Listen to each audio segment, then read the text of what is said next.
to following the rules and engaging collaboratively with the SEC on the best way to regulate our industry. But we ask that those rules do not change midstream and without any notice to the industry. As Brian said, Coinbase's approach to regulation hasn't changed. The law itself has not changed either, even though we would welcome legislation or rulemaking for our industry. So what has changed?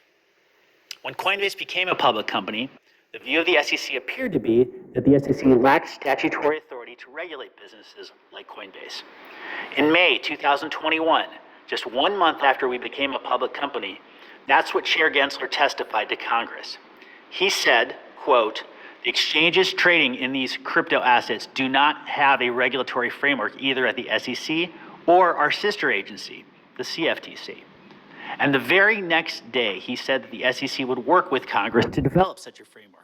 Specifically, he said, the SEC will be working with Congress if they see fit to try to bring some protection.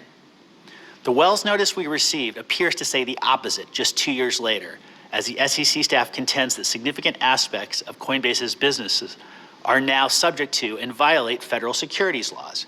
This new view doesn't come from any change in Coinbase's business since becoming a public company 2 years ago. Coinbase is at its core the very same company today that we were on April 14th, 2021.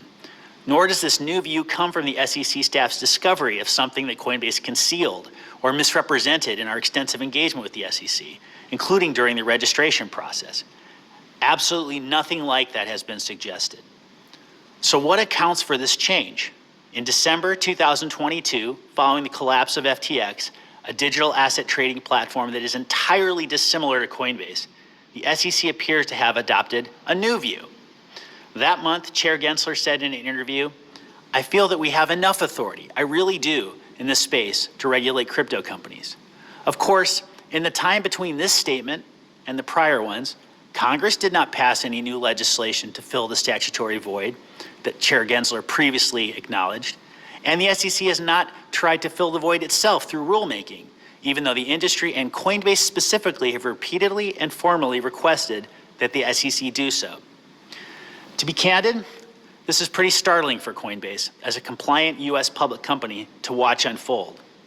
And it is all the more startling given the different views expressed by other regulators. The CFTC has recently formally identified Bitcoin, Ethereum, Litecoin, and USDC, and other stablecoins as commodities, not securities.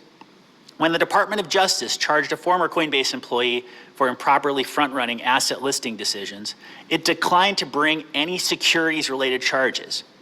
Meanwhile, Coinbase is regulated. For example, Coinbase holds a BIT license from New York Department of Financial Services, and part of that BIT license means we cannot and do not list securities on our platform. We believe that legislation or rulemaking is needed if the SEC wants to expand its oversight of our industry, especially contrary to the views of other federal and state regulators. But regardless, we remain ready, willing, and eager to engage with the SEC on any topic about how securities laws can or should apply to our industry.